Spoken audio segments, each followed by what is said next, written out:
Bienvenidos a Sin Conservantes, el programa de Ciencia y Ambiente de la Facultad de Ciencias Exactas y Naturales de la Universidad Nacional de Mar del Plata. Hoy viajamos a Puerto Madryn para conocer a la ballena franca austral, la postal característica de la península Valdés. Pero además, investigamos y descubrimos los grandes desafíos ambientales de la ciudad. A propósito de esto, salimos a la calle a preguntar: ¿sabe usted verdaderamente lo que es la ecología? Es lo que cuida el ambiente, no sé. La ecología es el mantenimiento del sistema que tiene que ver con el clima y con la supervivencia del hombre. ¿Qué es la ecología? Trata lo que es el tiempo. Yo lo tomo como cuidar el medio ambiente. La verdad que no sé. Todo lo natural, refiere a algo natural. No me acuerdo. Es el medio ambiente, es la naturaleza, todo lo que nos rodea. ¿Qué es la ecología? Y la ecología es el cuidado del medio ambiente nuestro, ¿no? Trata de que cuidemos el medio ambiente de cada residuo, ser reciclable. Y la ecología es el medio ambiente. ¿Qué es la ecología? Y todo lo que nos rodea, lo ecológico. ¿El cuidado del medio ambiente? Sí. Bueno, la ecología es el cuidado del medio ambiente. Para tener una respuesta a nuestra pregunta, consultamos al doctor Oscar Iribarne, de la Cátedra de Ecología General de nuestra facultad, y esto fue lo que nos dijo. La ecología es la ciencia que tiene como objeto entender cuáles son los procesos que determinan la distribución y abundancia de las especies. Como tal, digamos, es una ciencia, o sea, que usa todas las herramientas teóricas y prácticas de la ciencia, o sea, esencialmente empieza preguntándose cuáles serían esos procesos, dando opciones, lo que llamamos hipótesis, y después a través de la metodología científica poniendo a prueba cuál es la hipótesis más factible. O sea que ese es el objetivo central. Y después, digamos, dentro de los objetivos que tiene, digamos, entender cuáles son los factores que determinan distribución y abundancia de las especies es digamos, de importancia muy grande, porque va desde entender qué es lo que regula la biodiversidad, digamos, de qué depende la biodiversidad, y como tal, digamos, si entendemos de qué depende la diversidad, también podemos con eso generar herramientas para tratar de conservar la biodiversidad o por lo menos mantener la biodiversidad en ambientes, en situaciones que tenemos ahora de cambio climático, en situaciones, digamos, de explotación, de efectos antrópicos. O sea que es una herramienta muy importante como para manejo ecosistémico. Pero también, digamos, es una herramienta muy importante para entender cosas mucho más cercanas a nosotros, que es la explotación sustentable, digamos, de qué depende, cuánto podemos explotar de, por ejemplo, merluza, o cuánto podemos cazar de alguna especie que se le esté explotando. Depende en gran medida de entender esto, digamos, entender cuáles son los procesos que determinan su distribución y abundancia, a eso sumado, digamos, los efectos antrópicos de explotación. O sea que en términos generales, la ecología es una ciencia muy amplia que va desde, digamos, en el afán de entender cuáles son estos procesos, entra en juego desde procesos muy, digamos, de pequeña escala, desde la fisiología, hasta cuestiones de muy macroescala, como podrían ser la paleontología, digamos, ¿no? Entender cosas muy proximales, de qué depende que un organismo esté o no esté en un lugar, o que le vaya mejor o peor reproductivamente a nivel fisiológico, agua, temperatura y demás, hasta escalas, digamos, mucho más amplias de qué depende históricamente de que las especies estén en un lugar o en otro, digamos. Todo esto abarca la ecología. Por lo tanto, digamos, es una ciencia esencialmente multidisciplinaria e interdisciplinaria. No solamente son múltiples disciplinas que están acá trabajando, sino que a su vez todas esas tienen que estar interactuando, o sea, interdisciplinariamente, para poder entender estos procesos. Muchas veces escuchamos esto de cuidar la ecología. En realidad, desde el punto de vista científico, la ecología es una ciencia, no la podremos cuidar a los ecólogos en todo caso, pero no necesariamente la ecología. Lo que hacen los científicos, como en todos los casos, dan cuáles son digamos, de alguna manera proveen las mejores opciones, o las opciones que podrían, digamos, ser más factibles o más importantes para mantener la biodiversidad, para la explotación sustentable, para lo que sea. La decisión finalmente es política, ¿no? No es una decisión que los científicos tomen. Pero lo que hacemos en este marco es dar cuáles son las mejores opciones o el abanico de opciones posibles frente a estas problemáticas. Pero la ecología en sí, digamos, es una ciencia, ¿no? No es algo que debemos cuidar en sí.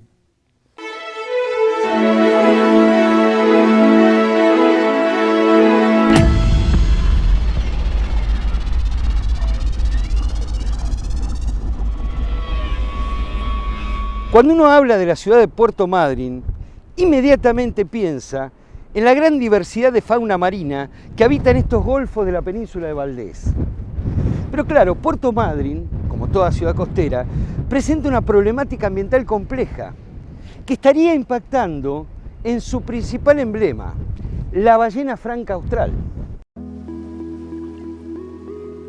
Las aguas del Golfo Nuevo que bañan las costas de Madryn albergan importantes ecosistemas y son ambientes considerados como santuarios de la fauna marina. Sin embargo, como hemos visto, ecología y medio ambiente no es lo mismo, y el desarrollo humano condiciona estos ecosistemas naturales. Pero vamos por el principio. El 28 de julio de 1865, 153 colonos galeses desembarcaron en este inhóspito lugar. Habían llegado desde el puerto de Liverpool a bordo del velero Mimosa, anclaron en ese fondeadero natural y lo llamaron Puerto Madryn, en honor al barón de Madryn, de Gales.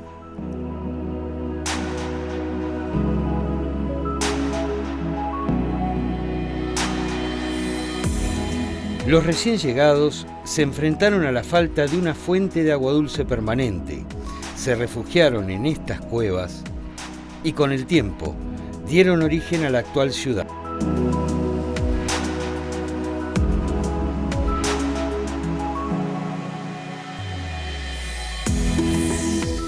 La historia de Madryn tiene un clic en 1972. A partir de la adjudicación de la planta de aluminio en Puerto Madryn, que implicaba también la construcción del puerto de aguas profundas y de la línea de alta tensión entre la cordillera Futaleufú y Puerto Madryn para abastecer de energía, que es la materia prima básica del aluminio, Madryn tiene un crecimiento explosivo, pasando de los 5.000 habitantes que tenía en 1972, digamos, y hoy estamos en el orden de los 90 y pico, 100.000 habitantes. Había tenido antes un crecimiento determinado porque en Madryn era parte del polo textil sintético Madryn-Trelew, que en su momento fue el principal polo textil sintético de la Argentina. Pocos saben hoy que las principales medias de mujer de la Argentina se hacían en Madryn, medias Cancán, Evelina, Cortilene, una serie de productos textiles de primerísima calidad y conocimiento en el mercado nacional se hacían en Madryn y Trelew, que en conjunto juntaban el orden de los 5 o 8.000 empleados textiles. Bueno, esta es la realidad de cómo cambió Madryn a partir de Aluar, ¿no es cierto?, que vino a reemplazar la caída que se iba produciendo en lo textil y que produjo ese cambio fundamental en el diseño de Madryn. Cuando una ciudad costera crece sin una adecuada planificación ambiental, las consecuencias en los ecosistemas marinos pueden ser insospechadas. Y muchas veces su impacto sobre los ambientes naturales solo son observados y pueden ser estudiados tiempo después de la causa del mismo.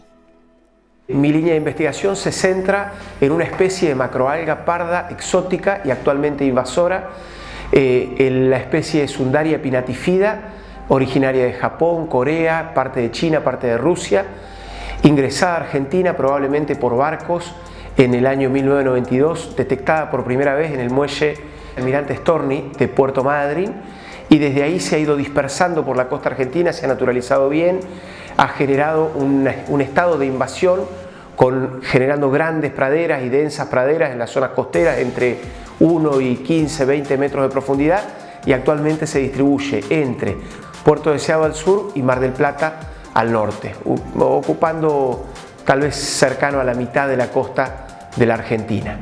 Esta especie ha generado una problemática ecológica Es una especie grande, es una especie que llega a medir unos 2 metros, más grande que la gran mayoría de las especies nativas.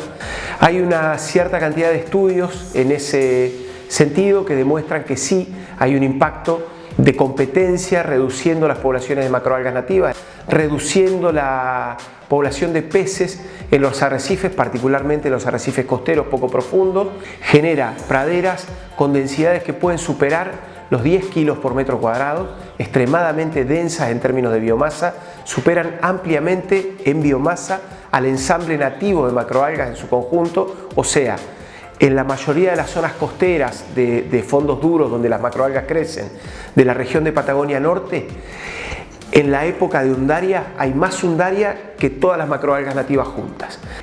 Estacionalmente, una fracción de esta biomasa recae sobre las costas, particularmente las costas madrinenses, que fue donde ingresó el alga y que es donde genera praderas muy densas. El alga se desprende en épocas de entre fin de la primavera y principio del verano, y el mar las tira sobre la costa en lo que acá conocemos como arribazones. Esas arribazones son muy grandes, generan una gran deposición de biomasa en la playa, que aquí es de uso turístico, con lo cual tiene implicancias socioeconómicas importantes. También le genera un gasto grande al municipio para retirar esa biomasa y dejar las playas utilizables, y además genera un impacto ecológico sobre la playa con el traslado de las máquinas y la remoción de arena junto con lo que es la remoción de las macroalgas. Se cree que ha llegado asentada, pegada sobre el casco de un barco proveniente de Japón, Corea o algunas de sus regiones nativas, o de otras regiones donde la especie ya fue introducida. En la situación actual en la costa argentina, la especie ocupa más de 1000 kilómetros de costa, formando praderas extremadamente densas, con lo cual la erradicación es definitivamente imposible. Sin duda, el manejo ambiental de los muelles portuarios de Madryn es uno de los puntos fundamentales para el adecuado desarrollo ambiental de la ciudad, ya que los mismos pueden ser puerta de entrada no solo de organismos invasores como vimos, sino también de distintas clases de residuos. Bueno, acá en la administración portuaria de Puerto Madryn, en los 2 muelles que tenemos, el Comandante Piedrabuena y el Storni, se gestionan los residuos a través de empresas habilitadas para tal fin. Todos aquellos residuos que llegan de los buques no son segregados a bordo según las indicaciones del Marpol, de la Prefectura Naval Argentina. Si bien este es un puerto pesquero, mayoritariamente se trabaja con buques congeladores, hay descargas, pero el poco residuo que se genera se separa y se traslada también a los lugares habilitados por el municipio para tal fin.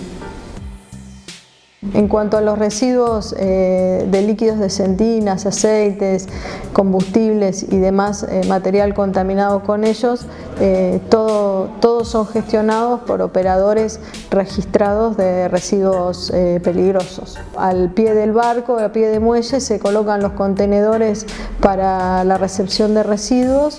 El residuo es descargado por la gente de la estiba, se disponen los contenedores y la empresa contratada los retira y los lleva a la planta de selectividad de residuos sólidos asimilables urbanos. Pero ¿cómo se gestionan los residuos, tanto sólidos y líquidos, producidos por esta ciudad a través de las autoridades responsables del medio ambiente del municipio? Tuvimos un crecimiento exponencial muy grande de la ciudad hace mucho tiempo, y bueno, el trabajo es muy arduo porque obviamente esto conlleva un manejo especial de los residuos, tanto industriales como domiciliarios, hablando desde los líquidos hasta los sólidos. En la ciudad existe una planta de tratamiento de efluentes cloacales donde van el 90% de los efluentes cloacales de la ciudad, el 10% restante va a unas lagunas aireadas en el casco céntrico. Toda esa agua es reutilizada, no hay vuelcos al mar y hay un ciclo hidrológico nulo donde toda el agua es reutilizada tanto para el riego de espacios públicos como para sectores productivos. La expansión de una ciudad se realiza a expensas del asentamiento en la misma de actividades productivas e industriales. Como vimos en el desarrollo de Madrid, la industria productora del aluminio jugó un papel determinante en el desarrollo de la ciudad. Pero ¿cómo afecta o afectó al medio ambiente esta actividad y cuáles son los recaudos que se tomaron al respecto? Trabajo en el grupo de gestión ambiental de Aluar. Es un grupo conformado por 10 personas. Atendemos a distintos aspectos ambientales de la planta. Aluar comienza a producir aluminio en el año 1974.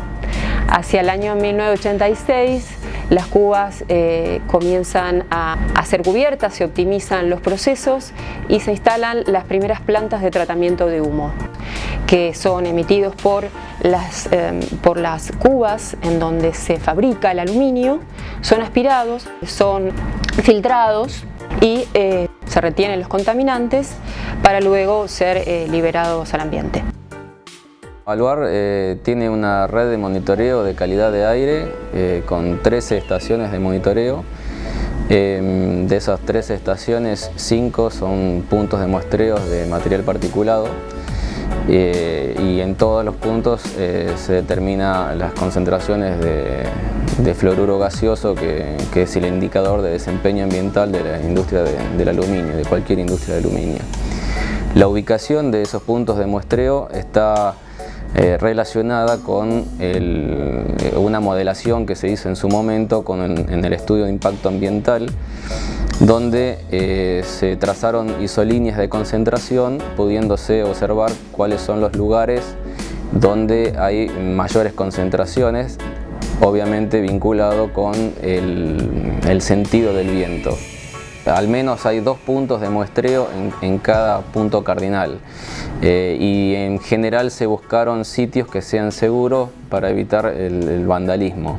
Todos estos muestreos arriban a este laboratorio que está atrás mío. Nos permite dar confianza y calidad a la hora de emitir un reporte, tanto interno como externo. Dentro del proceso de fabricación de aluminio y enfocándonos en los temas ambientales, uno de los aspectos significativos, que básicamente son 3, uno de ellos es la generación de residuos sólidos. Hay requisitos legales asociados que son ineludibles y los tenemos que cumplir y básicamente tienen que ver con la generación de residuos peligrosos. La mayoría de los residuos peligrosos que generamos en planta se disponen acá, en la planta de Aluar, en un relleno de seguridad. Hay residuos especiales que no estamos habilitados a disponer, entonces los entregamos a un tercero habilitado para que los pueda tratar. Ciertamente, para esta industria productora de aluminio, el compromiso con el medio ambiente representa hoy un aspecto importante. Sin embargo, en su larga trayectoria, parece que solo a partir de los últimos años se ha puesto énfasis en los problemas ambientales derivados de la producción. Y otro tanto parece haber sucedido con la gestión de la fracción orgánica de las industrias pesqueras. Dentro de los residuos pesqueros se está trabajando en nuevos métodos de tratamiento, como puede ser un land farming dentro de la ciudad, en las zonas alejadas, y estamos trabajando con las pesqueras para que estabilicen sus efluentes líquidos y los tengan en un parámetro adecuado para el vuelco hacia cualquier cuerpo receptor de agua. Sin embargo, estas últimas medidas parecen haber llegado tarde y la inadecuada gestión de la fracción orgánica proveniente de la industria pesquera ha provocado un conflicto entre gaviotas y ballenas. Durante los últimos años, digamos la última década posiblemente, han aumentado alarmantemente la frecuencia y la intensidad de los ataques que se registran de gaviotas a ballenas.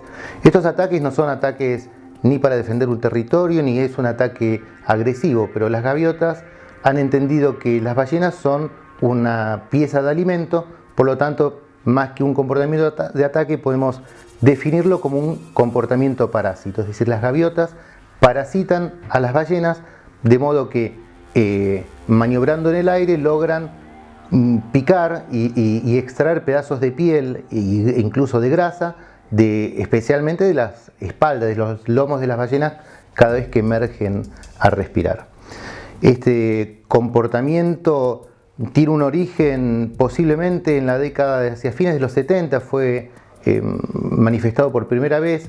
Sin embargo, ya a partir de finales de los 90 podemos decir que se ha propagado extraordinariamente este comportamiento. Tal es así que al día de la fecha podemos decir que no existe prácticamente ningún cachorro de ballena nacido en esta área, en el área de Península Valdés, que no tenga heridas producidas por gaviotas. Estas heridas tienen diferentes tamaños, diferentes complejidad, diferentes,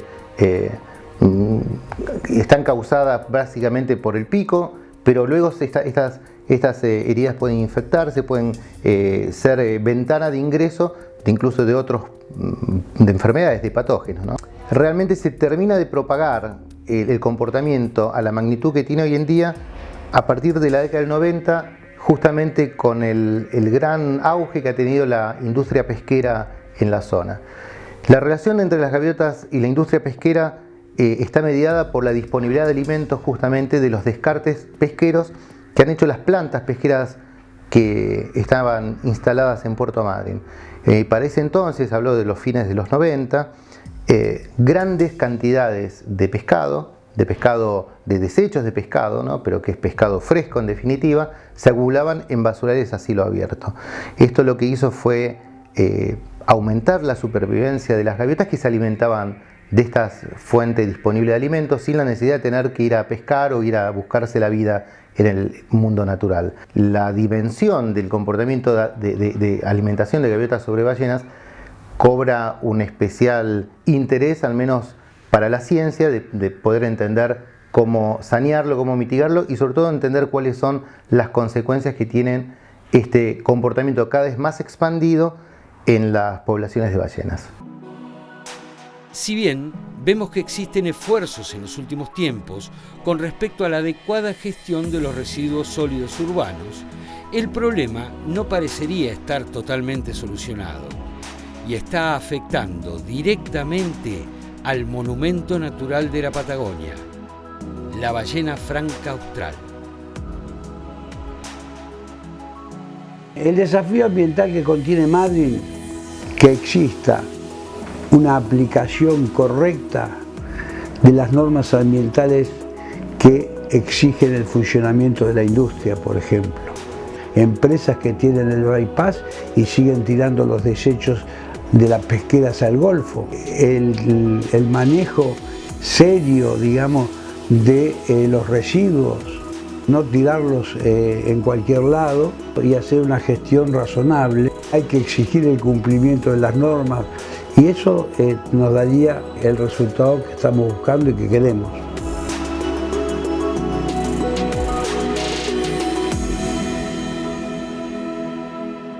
Llegamos al final de Sin Conservantes. Nos vemos en el próximo programa con más ciencia y ambiente. Gracias.